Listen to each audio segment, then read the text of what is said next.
Ndagira ngo mbasuhuze kandi mbifurize umugisha w'Imana muri aka kanya tugiye kumara twumva ijambo ry'Imana. Imana yacu, Mana yera, Mana ikiranuka, turagushimira kuko uri Imana yacu ibihe byose. Uri Imana ihora idufasha, uri Imana idukomeza mu buzima bwose tunyuramo muri iyi si. Turagushimira kubw'uyu mwanya uduhaye. Dusengeye imitima yacu, imitima y'abumva ijambo ryawe, kugira ngo uyisure, uganire nayo, uyihishurire icyo ushaka. Kandi natwe twese ukomeze kudufashiriza mu ijambo ryawe. Tubyambaje mu izina ry'Umwami wacu Yesu Kristo. Amen. Ndagira ngo rero dusangire ijambo ry'Imana. Ijambo numva Imana yashyize ku mutima wanjye kugira ngo dusangire muri uyu mwanya. Ni ijambo rifite umutwe ugira uti: hamwe n'ibitugerageza Imana izaducira akanzu. Hamwe n'ibitugerageza Imana izaducira akanzu. Turasoma ijambo tubona mu rwandiko rwa mbere rwandikiwe Abikorinto, igice cya 10 n'umurongo wa 13. Rwa mbere rw'Abakorinto 10:13 handitswe amagambo avuga ngo: nta kigeragezo kibasha kubageraho kitari rusange mu bantu, kandi Imana niyo kwizerwa kuko itazabakundira kugeragezwa ibiruta ibyo mushobora, ahubwo hamwe n'ikibagerageza izabacira akanzu kugira ngo mubone uko mubasha kukihanganira. Amen. Turasoma andi magambo y'Imana ari budufashe aboneka mu gitabo cy'Ibyahishuwe, ibice 3 umurongo w'10 ndetse n'uwa 11. Handitswe amagambo avuga ngo: kuko witondeye ijambo ryo kwihangana kwanjye, nanjye nzakurinda igihe cyo kugerageza kigiye kuza mu bihugu byose kugerageza abari mu isi. Ndaza vuba, komeza ibyo ufite, hatagira ugutwara ikamba ryawe. Amagambo dusorezaho tuyabona muri Yeremiya, ubuhanuzi bwa Yeremiya, ni igice cya 2. Turasoma umurongo waho umwe wa 17. Yeremiya 2:17. Hari amagambo ngira ngo dusome. Hari amagambo avuga ngo: mbese si wowe wizaniye ibyo, kuko wimuye Uwiteka Imana yawe ubwo yakuyoboraga inzira. Aya magambo niyo natekereje ko turi buganireho, kandi nakuyemo umutwe w'ijambo ugira uti: hamwe n'ibitugerageza Imana izaducira akanzu. Uru rwandiko twasomyemo aya magambo ni urwandiko rw'Abikorinto, cyangwa se ni urwandiko rwandikiwe itorero ry'Ikorinto. Umwanditsi w'uru rwandiko ni intumwa Pawulo. Pawulo niwe wanditse urwandiko arwandikira Abakorinto. Yarwanditse mu rugendo rwe rw'ivugabutumwa rwa 3, igihe yari ari muri Efeso. Ahabwa amakuru n'abo kwa Kirowe, ubwo ni abantu b'i Korinto, bamubwira amakuru y'itorero ry'i Korinto. Yari yarabwirije ubutumwa bwiza mu rugendo rwe rwa 2, ubwo yaravuye ahitwa Atene mu Bugiriki, hanyuma agera i Korinto. Ahasanga hari umuntu yari ahasanze, bakoranaga umurimo umwe wo kuboha amahema, witwa Akwila, ndetse n'umugore witwa Priskila. Agezeyo, Pawulo yari amenyereye ivugabutumwa, yahise yinjira mu masinagogi, atangira kubwiriza mu masabato, abwiriza ubutumwa bwiza, ndetse aza kubona abakiriye Yesu. Umwe mu bakiriye Yesu muri aho ngaho i Korinto ni umuntu witwa Crispo yari umuyobozi w'isinagogi. Tubibona mu Byakozwe n'Intumwa ibice 18 umurongo wa 6 ndetse kugeza ku 8. Crispo amaze kwakira Yesu n'abo mu rugo rwe, Pawulo yakomeje ivugabutumwa, amara i Korinto. Yahamaze umwaka umwe n'amezi 6. Nyuma nibwo yaje kujya muri Efeso. Niho yaje kubonera ubutumwa abuhawe n'abo kwa Kirowe, bamubwira ko itorero ry'i Korinto ryagize ibibazo. Yabandikiye rero abasubiza ku bibazo bari bafite iryo torero. Uru rwandiko rw'Abakorinto ni urwandiko rusubiza ibibazo itorero ry'i Korinto ryari ryaragize. Muri iki gice cya 10 bigaragara ko Pawulo yabibukije uburyo bakwiriye kwihanganira ibigeragezo, ndetse barebeye kuri ba sekuruza b'Abisirayeli. Ababwira ko uko ba sogokuruza b'Abisirayeli bitwaye batitwaye neza byatumye Imana itabishimira. Iyo usomye iki gice cya 10 ubona atangira ababwira ati, bene data, sinshaka ko mutamenya yuko ba sogokuruza bose bari munsi ya cya gicu, kandi yuko bose baciye mu nyanja yigabanyije, bose bakabatirizwa muri icyo gicu no muri iyo nyanja gutegekwa na Mose, bose bagasangira bya byo kurya by'umwuka na bya byo kunywa by'umwuka, kuko banywaga ku gitare cy'umwuka cyabakurikiraga, kandi icyo gitare cyari Kristo. Ariko benshi bo muri bo Imana ntiyabashimye, nicyo cyatumye barimbukira mu butayu. Ariko ibyo byabereyeho kugira ngo bitubere akabarore, ngo tutifuza ibibi nk'uko nabo babyifuze. Murongo w'9, kandi ntimukagerageze umwami wacu nk'uko bamwe bo muri bo bamugerageje bakicwa n'inzoka.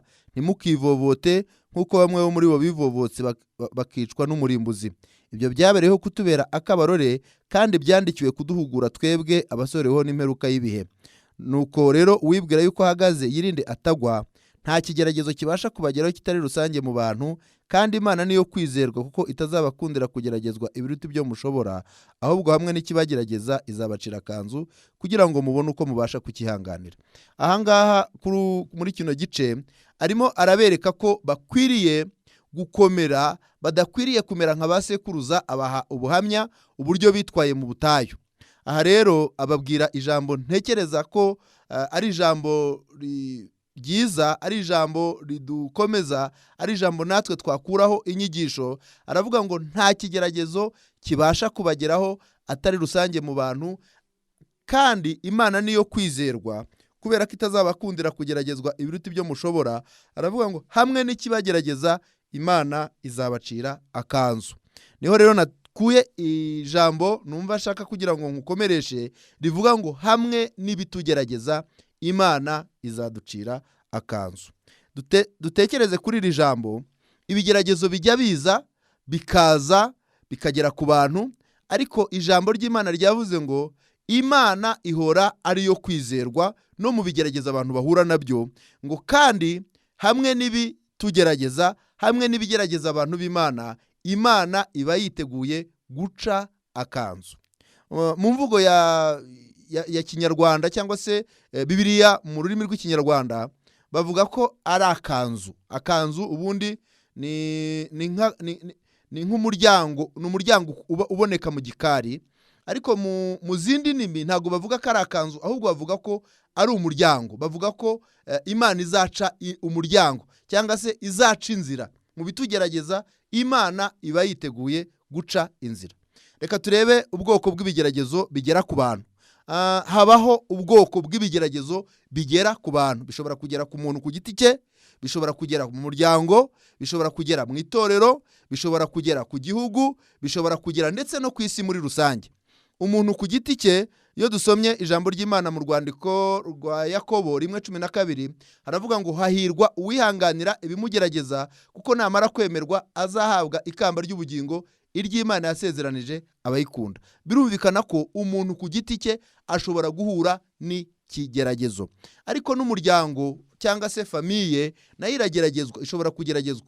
Usomye ijambo ry'Imana muri Yobu gice cya 1 ndetse n'igice cya 2, tubona Yobu ageragezwa, n'urugo rwe, umuryango we yahuye n'ibigeragezo. Ndetse itorero rishobora guhura n'ibigeragezo, nk'uko tubibona mu Byakozwe n'Intumwa ibice 8 umurongo wa 1. Itorero ry'i Yerusalemu ryahuye n'ibigeragezo, ndetse byari bikomeye cyane, byarimo akarengane, byarimo gupfusha abantu, byari ibigeragezo byageze ku itorero. Igihugu nacyo gishobora guhura n'ibigeragezo. Tubibona muri Bibiliya ahantu henshi. Igitabo cy'ibyo ku ngoma cya 2 ibice 20, umwami witwa Yehoshafati ndetse n'abayuda yari ayoboye batewe n'ibigeragezo bikomeye. Ariko saho honyine, n'ahandi henshi muri Bibiliya dushobora kubona igihugu gihura n'ibibazo, gihura n'ibigeragezo. Ariko si n'igihugu gusa, ndetse isi muri rusange ishobora guhura nayo n'ibigeragezo. Iyo dusomye ijambo ry'Imana, ndetse twarisomye mu Byahishuwe Yohana 3 umurongo w'10, havuga ko kuko witondeye ijambo ryo kwihangana kwanjye, nanjye nzakurinda igihe cyo kugerageza kigiye kuza mu bihugu byose. Urumva ko ibihugu bishobora kugeragezwa, kandi ibyo nta nubwo twakwirirwa tubivuga cyane, kubera ko n'igihe turimo ubu ngubu ni igihe cyo kugeragezwa ko batuye isi bose. Ibigeragezo rero bishobora kuza mu buhe buryo? Hariho ikigeragezo umuntu yikururira. Gishobora kuba ari umuntu, gishobora kuba ari umuryango, gishobora kuba ari igihugu, gishobora kuba ari isi. Umuntu ubwe akaba yakizanira, yakikururira.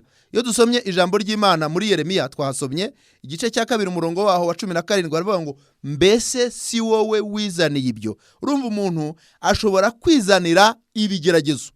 Ahangaha Imana yabwiraga abo mu gihe cyo kwa Yeremiya, cyari igihugu bwari ubwoko bwa Isirayeli.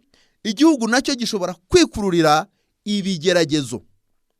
Bene iki kigeragezo ni ikigeragezo kibi cyane, ni ikigeragezo giteye ubwoba, ni ikigeragezo umuntu w'Imana atakwiriye kwikururira, kubera ko iyo iki kigeragezo wakikururiye kugira ngo Imana ikigutabaremo birayigora. Ubundi Imana ntigigorwa no gutabara abantu bayo, ariko ibintu wikururiye kenshi Imana birayigora kugira ngo yinjire muri urwo rugamba igutabare. Kubera iki? Reka mbaho urugero. Umuntu ashobora kumva ubuzima bwo ku isi cyangwa se ubuzima bayemo, akumva bumuguye nabi, akumva ntabwishimiye, akumva buramubabaje, akavuga ati ibyo byose reka nicira inzira. Hari inzira nyinshi abantu ushobora guca zigayitse, zitari nziza, dukunda kubyita kwirwanirira. Umuntu ashobora kugenda akavuga ati reka niyahure. Hari uburyo bwinshi abantu ushobora kwiyahura, bwinshi, ariko reka dufate bumwe cyangwa se yenda bubiri. Bumwe muri ubwo, umuntu ashobora kwimanika mu giti, yenda akishyira mu mugozi, ibyo bita kwimanika. Yamara kumva umugozi umuriye, yakumva atangiye kunagana, amerewe nabi, agatangira gusenga abwira Imana ati Imana, aha hantu ndagusabye ngo uzunkura aha hantu, ngwino ntabare unkure muri uyu mugozi. Mu by'ukuri nubwo Imana ifite ubushobozi bwo kuba yatabara umuntu ikaba yamukura aho hantu, ariko si kenshi bene ayo masengesho Imana yinjiramo kugira ngo Imana igutabare. Kubera iki? Imana iha umuntu amahitamo kandi ikayubaha. Ibyo uhisemo nibyo uba. Urugero, ntekereza ko buriya Yuda yimanika, ngira ngo n'amasengesho ashobora kuba kenshi burya y'umuntu apfa akora ibyo bita mu Kinyarwanda amatakirangoyi, apfataka arwana no kugira ngo yigobotora aho hantu, atabaza Imana. Ntekereza ko bigora Imana kugira ngo Imana ishobore kugukura muri icyo kigeragezo umuntu yikururiye. Ikigeragezo umuntu yikururiye nicyo kibi kuruta ibigeragezo byose. Hari n'ikigeragezo, yenda hari n'izindi ngero umuntu ashobora kwikururira ariko ntaniyahure, ntaniyambure n'ubuzima, nazo zibaho. Umuntu akananirwa kwihangana akavuga ati aho kugira ngo mpfe none napfe ejo, akaba yaca inzira z'ubusamo zishobora kuba zatuma yenda aramuka none, ariko ejo akaba ahuye n'ibibazo. Kenshi yasohotse muri icyo kigeragezo yikururiye, n'abantu baramuseka, baravuga bati si buriya koko, buriya se si wowe wabyizaniye. Ndetse n'Imana ntabwo ibyumva neza, kubera ko iyo umuntu yikururiye ikigeragezo Imana birayibabaza. Ariko yewe n'abantu, yewe n'uwo muntu wakikururiye, niyo kirangiye ntabona ishimwe ashima Imana. Ntashobora kujya mu rusengero ngo abwire abantu ati nimufashe gushima Imana ibyo naciyemo, Imana yamfashije kubicamo neza. Iki ni ikigeragezo rero umuntu w'Imana akwiriye kwirinda, akakirinda. Yewe n'igihugu kwirinda bene ibyo bigeragezo umuntu aba yikururiye, yewe n'isi muri rusange.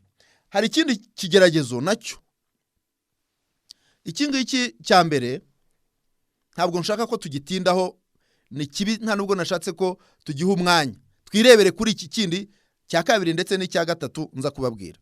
Icya kabiri ni ikigeragezo cyiza kiturutse kuri Satani. Satani ajya asaba abantu b'Imana kugira ngo abagosore. Iyo dusomye ijambo ry'Imana mu butumwa bwiza bwa Yesu Kristo ko bwanditswe na Luka igice cya 22 umurongo waho wa 31, Yesu yabwiye intumwa ze, arabwira ngo Simoni, Simoni, dore Satani yabasabye kugira ngo abagosore nk'amasaka, ariko nakwingingiye kugira ngo kwizera kwawe kudacogora, kugira ngo numara gukomera ukomeze bagenzi bawe. Hano Satani yari yasabye zino ntumwa Yesu arabibona, arababwira ngo yabasabye ngo abagosore, yabasabye. Satani rero ashobora gusuka ikigeragezo ndetse agasuka ibigeragezo ku bantu b'Imana, akabasaba nk'uko tubona ijambo ry'Imana mu gitabo cya Yobu, nabibabwiye igice cya mbere n'igice cya kabiri, ariko no gukomeza kiriya gitabo cyose cyerekana ibigeragezo Yobu yaciyemo, kandi ari ibigeragezo biturutse kuri Satani wari wasabye Yobu, amuteza ibyago bikomeye, amuteza ibintu bikomeye udashobora kurondora muri uyu mwanya, ariko abantu basoma Bibiliya barabizi. Iki ni ikigeragezo gituruka kuri Satani. Iki kigeragezo kiza Imana yakibonye, kubera ko Imana ibintu byose irabibona, yemera ko kiza, ariko Imana yagishyize ku munzani. Bibiliya yavuze ngo mu bitugerageza Imana niyo kwizerwa, kuko idashobora kudukundira kugeragezwa ibiruta kwizera kwacu. Ariko Bibiliya ivuga ijambo ryiza, ari ryo jambo nshaka ko dusigarana cyane, rivuga ngo hamwe n'ibitugerageza Imana izaducira akanzu.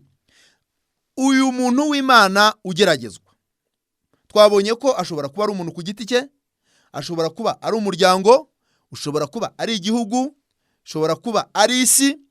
Satani akaba arayigosoye, arimo aragosora abantu, arimo arabagerageza. Iyo abantu b'Imana icyo kigeragezo kibagezeho, nagira ngo mbabwire ngo haba hari akanzu k'Imana. Nusoma ijambo ry'Imana mu gitabo cya Yobu, Yobu nubwo yagiye ageragezwa, ariko yagiye agira ibyiringiro, akavuga ngo izi nzira nyuramo nimara kungerageza nzavamo meze nk'izahabu. Ubisomye neza mu gice cya 23 urabibona.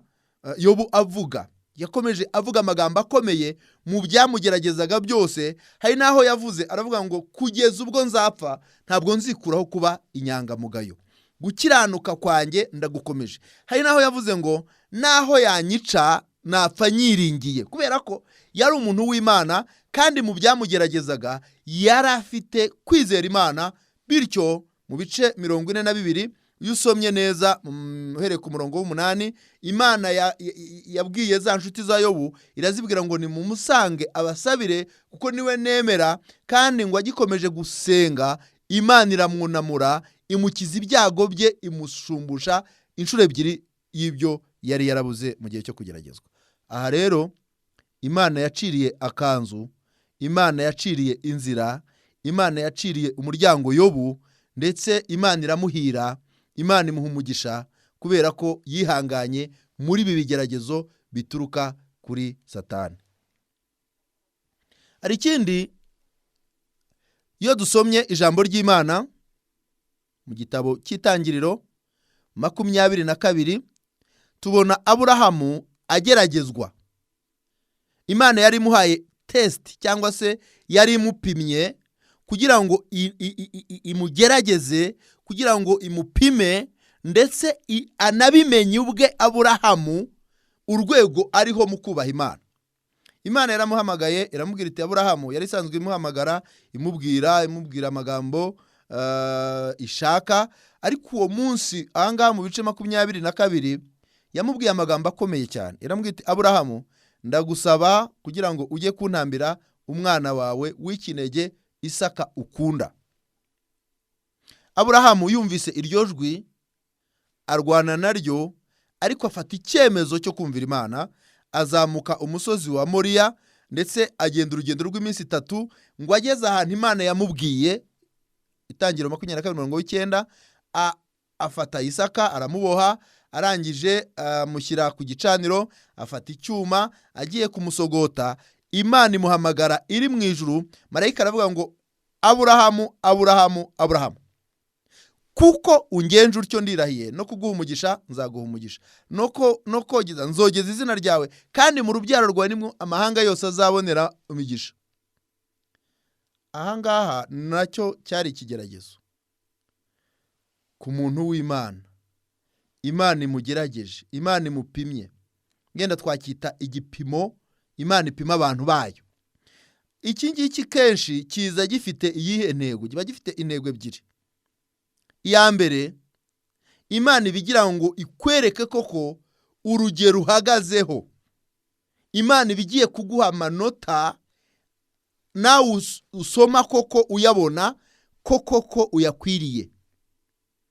Aburahamu amaze gutsinda yashimwe n'Imana, Imana imuha amanota, Imana imwereka koko ayubaha. Ariko Imana yamukoreye ikindi kintu nayo cya kabiri, yamuhaye umugisha. Kenshi iki ngiki iyo ugitsinze ubwa mbere wowe ubwawe n'Imana muhamanya neza koko ko burya ubaha Imana. Mu rwandiko rw'Abakorinto rwa mbere ibice 8 umurongo wa 3 aravuga ngo ariko ukunda Imana niwe umenywa nayo.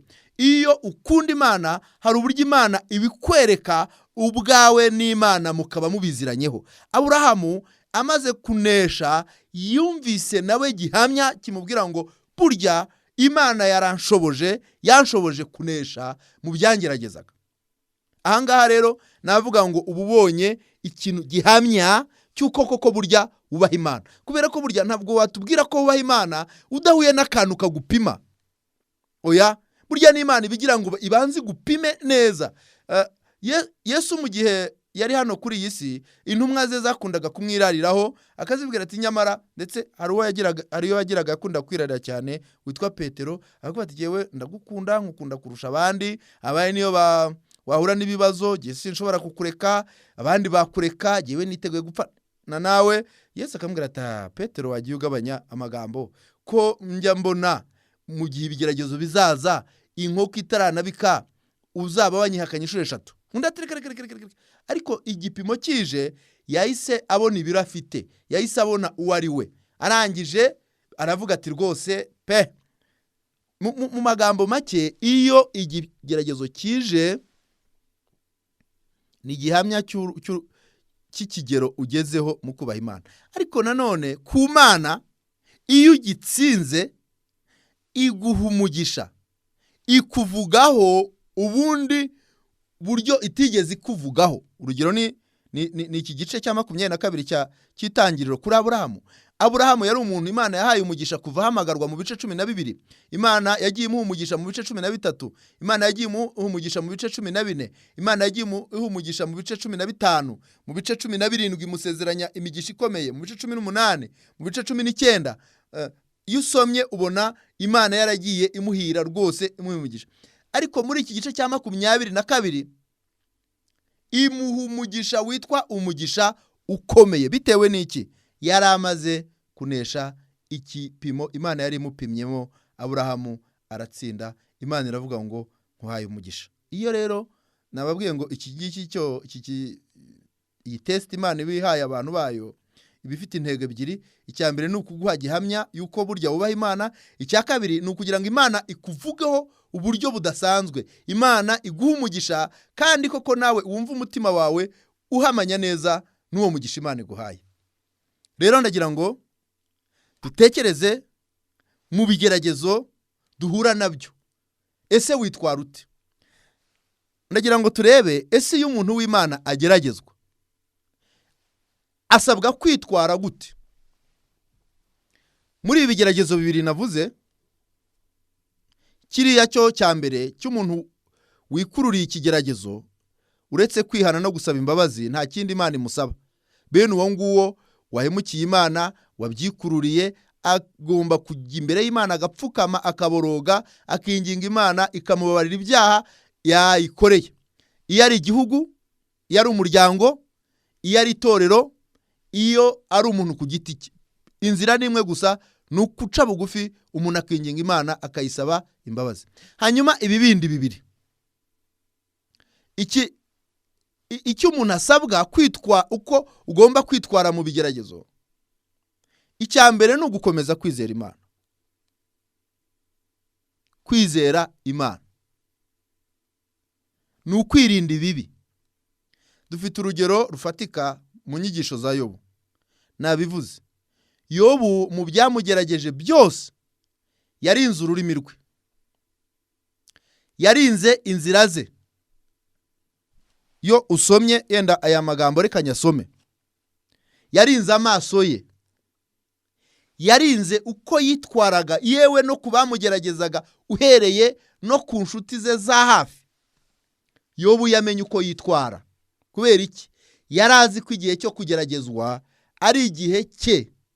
Burya iyo uri mu gihe cyo kugeragezwa, hari ukuntu abantu bashaka kubyikuramo, ugasanga barimo barabitwerera abandi, ugasanga barimo baravuga amagambo, ugasanga umuntu avuga ati muri iyi minsi abantu bose narabanze, abantu bose ntawe nkivugana nawe, nkurikije ibyambayeho abantu bose ubu narabaretse. Ariko ukwiye kwitonda. Ukwiye kwitonda ugakurikira umwigisha, ugakurikira amasomo uri mucamo, ugakomeza kwizera Imana. Umwanditsi umwe yaravuze ngo hari igihe Imana ikwigisha iri kure yawe, ngo bigasa naho Imana iri kure yawe, ngo kandi niyo utayibona ngo burya si uko ibidahari, burya Imana ibiraho. Mu bigeragezo Imana ibihari, ibiri hafi aho ngaho. Rero nagira ngo dutekereze uko uyu mugabo umukozi w'Imana Yobu yitwaye mu bigeragezo yahuye nabyo. Ibice 27 nari nabaye nkaho mbivugaho, ariko nagira ngo tubisome. Umurongo wa 2: ndarahira Imana ihoraho ariyo yanyimye ibyari binkwiriye, nishobora byose yabazaga ubugingo bwanjye. Ubugingo bwanjye buracyari buzima, kandi umwuka w'Imana niwe utuma mpumeka. Nukuri iminwa yanjye ntizavuga ibyo gukiranirwa, n'ururimi rwanjye narwo ntiruzariganya. Ntibikabeho yuko nabemerera ngo muvuze ibitunganye, kugeza ubwo nzapfa sinzikuraho kuba inyangamugayo. Gukiranuka kwanjye ndagukomeje, ntabwo nzakurekura, ntabwo umutima wanjye uzagira icyo unshinja nkiriho. Amen. Urumva umuntu w'Imana ukuntu yitwara mu bibazo. Aravuga ati kugeza ubwo nzapfa. Byashoboka ko ibi bigeragezo byanampitana, ariko ninapfa sinzikuraho kuba inyangamugayo. Gukiranuka kwanjye ndagukomeje, ntabwo umutima uzagira icyo unshinja nkiriho. Umuntu w'Imana akwiye kumaramaza mu bihe bikomeye acamo. Ukwiriye kuba warafashe icyemezo ntakuka, icyemezo gikomeye cyo kubaha Imana mu bihe ucamo ibyo ari byo byose. Kubera iki? Nuko haba hari inzira ebyiri ushobora kugisohokamo, cyangwa se Imana ishobora no gushima ko wanakomereza urugendo nyine ukambuka ukajya mu gihugu cy'amasezerano. Ariko ukwiriye kugira ubuhamya. Aha rero ikintu usabwa iyo uri mu gihe cyo kugeragezwa, usabwa kwizera Imana. Yeremiya igice cya 17 umurongo wa 7 haratubwira ngo hahirwa umuntu wiringira Uwiteka, Uwiteka akamubera ibyiringiro. Hahirwa umuntu wizera Uwiteka, Uwiteka akamubera ibyiringiro. Biba bisaba ko umuntu akomeza kwizera Uwiteka, Uwiteka akamubera ibyiringiro. Haranditswe ngo hahirwa umuntu wizera Uwiteka, Uwiteka akamubera ibyiringiro, ko azahwana n'igiti cyatewe hafi y'amazi, gishora imizi ku mugezi, ntikizatinya amapfa nacana, ahubwo ikibabi cyacyo kizahorana itoto, ntikizita ku mwaka wacamwemo amapfa, kandi ntikizareka kwera imbuto zacyo. Kwizera Imana, gukiranukira Imana no gusenga Imana. Muri iki gihe iyo umuntu ageragezwa, cyane cyane muri iki kigeragezo iki cya mbere cyo nababwiye ko iki ngiki umuntu aba yikururiye rwose ntacyo tukivugaho, ahubwo twavuze ko umuntu agomba kwihana. Ariko icya kabiri n'icya gatatu, iyo uri muca muri testi cyangwa se mu bipimo cyangwa se mu bigeragezo, ubusabwa kwizera Imana, ubusabwa gukiranuka, ubusabwa gusenga. Kubera iki? Hari imbaraga ebyiri ziba zikurwanira. Imbaraga mbi ya mbere mbi ni ya Satani. Satani aba yaje akongorera. Ashobora guca akakoresha uburyo ubwo ari bwo bwose. Ashobora guca ku nshuti zawe, zishobora kuza zikagusura nk'inshuti za Yobu. Yewe zimwe zo zaranaje, hari imwe yaje mu buryo bukomeye iramubwira ngo yeretswe, ngo nagize iyerekwa rya nijoro, numva umusatsi unyorosotseho, numva ijwi rirambwiye ngo mbese umuntu ukiranirwa yarusha Imana kubonera. Undi aramubwira ngo niba abana bawe Imana yarasanze bakiranirwa ikabahondagura. Urumva hari abantu bashobora kuza baguca intege, banakwereka ko ibintu biri kukubaho Imana bifitemo uruhare, Imana harimo inkoni y'Imana, niko baje bamubwira. Baramubwira ati inkoni y'Imana irimo. Ariko Yobu aravuga ati naho yanyica nzapfa nyiringiye. Ndagira ngo mbabwire ko mu bigeragezo habaho amajwi y'abantu, amajwi ya Satani, amajwi y'abadayimoni. Satani aca mu bantu, Satani aca mu buryo bwinshi, ashobora guca mu buryo bwinshi. Satani ibintu byose yabikoresha, akaza kugukura mu kwizera Imana, mu kubaha Imana, mu gukunda Imana, mu gukomeza inzira yo gukiranuka. Biba bigusaba rero ko ayo majwi uyima umwanya, ugakomeza kubaha Imana mu bikugerageza. Ariko hari n'izindi mbaraga ziba zikuri hafi, ni imbaraga z'Imana, ni imbaraga ziteguye kugucira akanzu mu bigeragezo waba ucamo ibyo ari byo byose. Mwene data uteze amatwi iri jambo ry'Imana, Imana yashyize ku mutima wanjye ijambo rivuga ngo hamwe n'ibitugerageza Imana izaducira akanzu. Turimo turaca mu bikomeye, ndetse ntabwo ari ibihe bireba umuntu ku giti cye, ni ibihe bireba isi yose.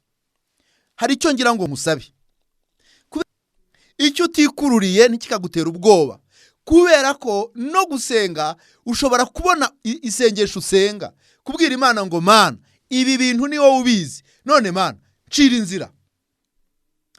Hari umugabo witwa Yehoshafati, igihe yarwanaga n'abamowabu n'abamoni nabo ku musozi wa Seyire, ibice 20 by'igitabo cy'ibyo ku ngoma cya 2, Yehoshafati yabonye atewe abwira Imana ngo Mana tubuze icyo twakora, none ni wowe duhanze amaso.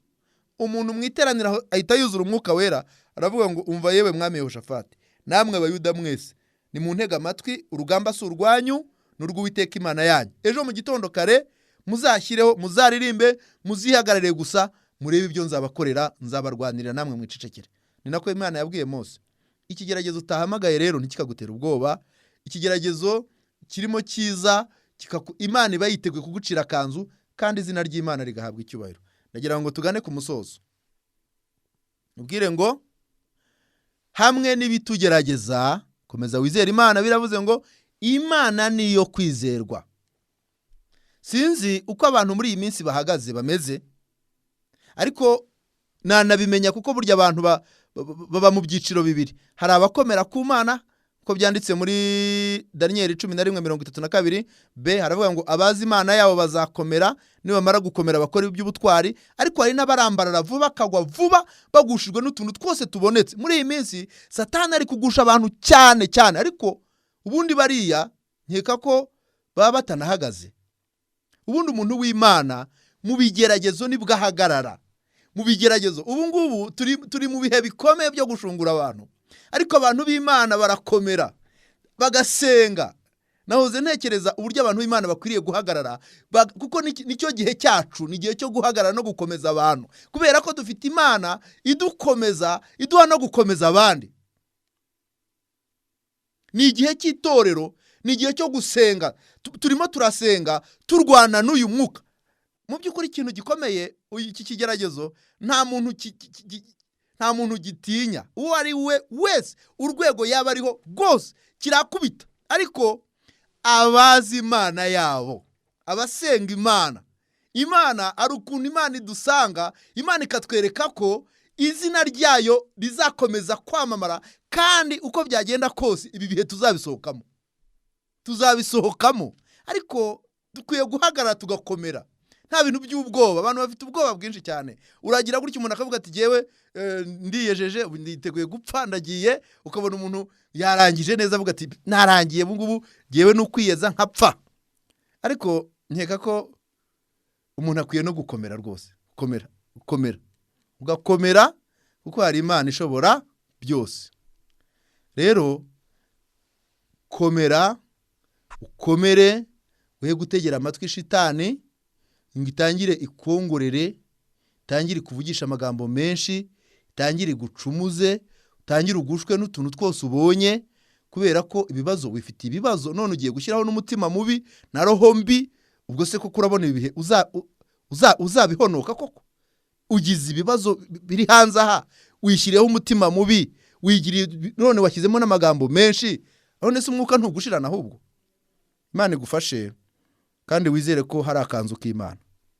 Ndagira ngo dusenge Imana, kandi Imana yo mu ijuru niyo kwizerwa, yiteguye kutuba hafi no kudukomeza mu bihe nk'ibi. Mana Data wa twese uri mu ijuru, turagushimira kuri Imana nziza, uri Imana yo kwizerwa, kandi ijambo ryatubwiye ngo uri Imana yo kwizerwa. Haleluya. Nubwo bimeze bityo, uri Imana yo kwizerwa. Umwanditsi Paulo yandikiye Timoteyo aravuga ngo nubwo twe tutizera, ariko uhora uri uwo kwizerwa, utabasha kwivuguruza. Uri Imana yo kwizerwa. Turagushimira kuko uri Imana yo kwizerwa, kandi turagushimira kuko ibiri kuba kuri iyi si urabizi.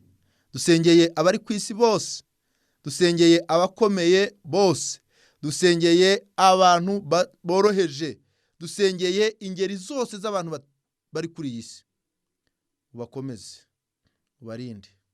Dusengeye abari mu bushakashatsi bashakisha inzira iyo ari yo yose kugira ngo haboneke igisubizo, haboneke imiti ishobora kuvura, kuko ibyo nabyo ujya ubikoreramo abantu, ugakoresha ubwenge wabahaye kugira ngo wiheshe icyubahiro.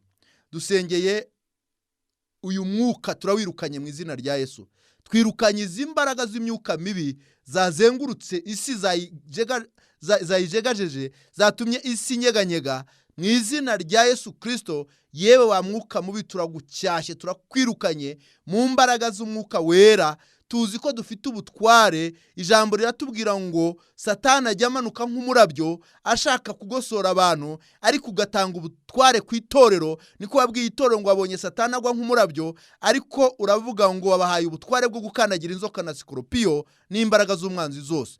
Izo mbaraga zo gukandagira imyuka mibi no kuyiribata no kuyitsinda wazihaye itorero kugira ngo duhagarare dutsinda imyuka yose iyo ari yo yose. Twirukanye imbaraga za korona, iyi myuka yose turayicyashye mu izina rya Yesu Kristo. Ariko dusengeye n'abizera kugira ngo bahishurire inzira, bahishurire kano kanzu, uzacira abakubaha, abagusenga, uhe kugutega amatwi no kumva inzira witeguye kubacira. Tubigushimiye mu izina rya Yesu. Amen. Imana ibahe.